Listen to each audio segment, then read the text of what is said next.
Moving right along. Anyway, moving right along. Some people think that the tenderloin is the best cut of meat because it's the most tender, because there's all this nice fat running through here. But in comparison to a lot of other cuts of meat, that's not a lot of fat. The fat is flavor, as little as some people want to believe that, but more fat equals more flavor.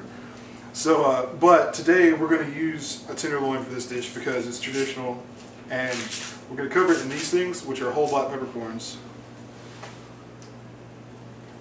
And they impart a lot of flavor, because that table pepper you're used to, that's better.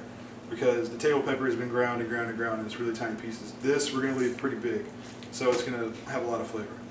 When you get your tenderloin, a lot of times you can just have the butcher get you 2 steaks, but I asked for a bigger piece so I could cut as many steaks as I wanted to. And you're going to see it's going to have some fat on the outside that you're going to want to remove. So take like a small flexible knife and just run it along the outside. Just to remove as much of that as possible, but if you leave a little bit, it's not that big a deal. Just make sure it's not a problem. You're going to see this right here, which you're going to be able to pull off, which is called silver skin and is not digestible. So make sure you remove it unless you want to have some serious issues later. You'll chew it and chew it and chew it, and you'll never swallow it. Never get it digest properly. Basically just remove as much of that as you can find. And then once you have a piece of meat that you're pretty well satisfied with, decide how many steaks you want and how big you want the steaks to be. I'm going to do a pretty big steak, so I'm probably going to cut this, which is probably a 10-ounce piece, into 2 steaks. So right down the middle. It's a nice easy cut. Do it in as fluid a motion as you can get, because any sawing is going to fray the ends of your steak, and it's going to sear strangely, and it's going to just not look as nice as it could on the plate. Start our fries now, since we've got them cut nicely into what the French call a julienne. It's a 1/4 inch by 1/4 inch by 2 inches long or so, 2 to 3 inches, however long the potato is. We've got them soaking in water just to remove all the starch. We're going to drain that off right now. And we're going to take our potatoes and we're going to actually start them in some boiling water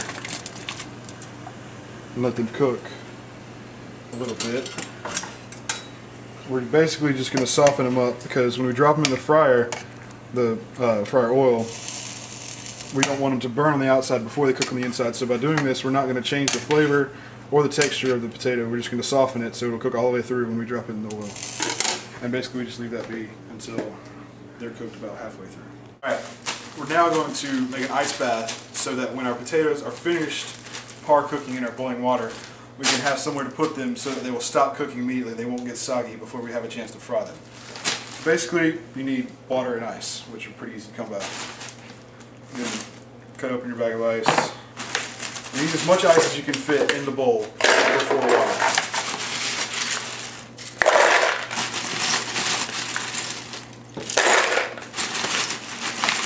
It's another one of those tedious processes that has to happen for this food to happen. I could get daring and just dump this whole bag of ice in there, but I really don't have to clean up my kitchen after it's over.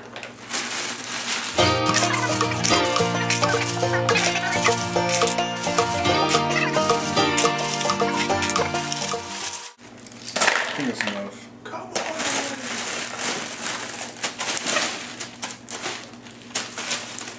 So you put your ice back in the freezer, or wherever you get your ice. Should be the freezer, because otherwise it'll melt. And then you put water on top of this ice to melt it slightly. It's cold, as cold as water you can get. Just until your ice is covered.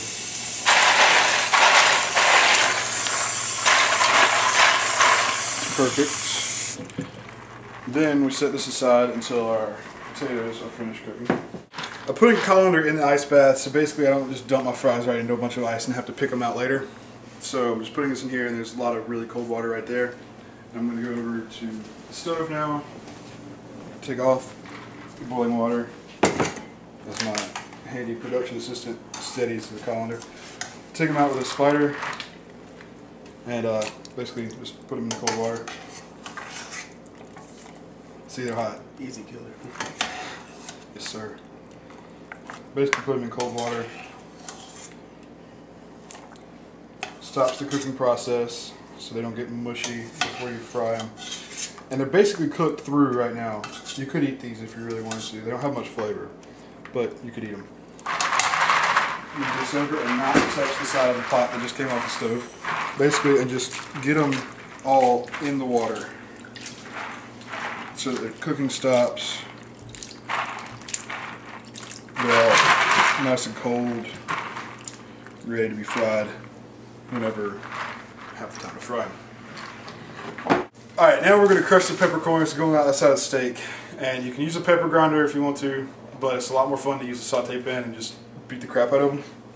So you just have your peppercorns in the pile there and just hear the crack. It's a good sound, I promise. Unless you hear a crack and then your hand goes like that because your saute pan is just falling apart in your hand. That's a bad thing.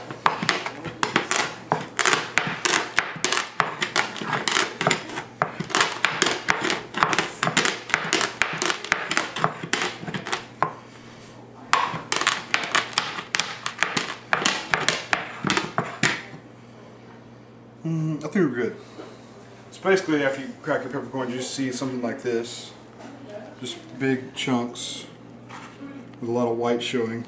When you break it, it releases a lot of the essential oils in the peppercorn, which will help them impart their flavor to the tenderloin when you're cooking it. As the heat hits it, it'll also bring out some more of those oils. So you're going to taste a lot of pepper on this steak. I put about 1.5 quarts of oil into a pot. And we're going to let it heat up to about 375 degrees. It's not even anywhere close yet, but the thermometer basically is there just as a guide. And we'll come back and check this tip like periodically. Once it hits 375, we'll be ready to fry our fries. Cracked our peppercorns, and now we're ready to season our steaks and get them ready to go into the pan. Basically, we're just going to use salt and our pepper. A lot of salt. Salt brings out flavors. It doesn't necessarily flavor ingredients. It won't taste like salt. It'll taste more like steak, if that makes any sense at all. But just real heavy on the salt on both sides. Flipping. Now I've contaminated that hand. I'll switch hands. Just real heavy salt. You can go back and just a little bit on the outsides if you want to. It's also help create a crust whenever we sear our steak in just a minute. And then just go into the peppercorns like that. Have a nice coating on both sides. And now we have our seasoned fillets for the peppercorns, and we're ready to sear.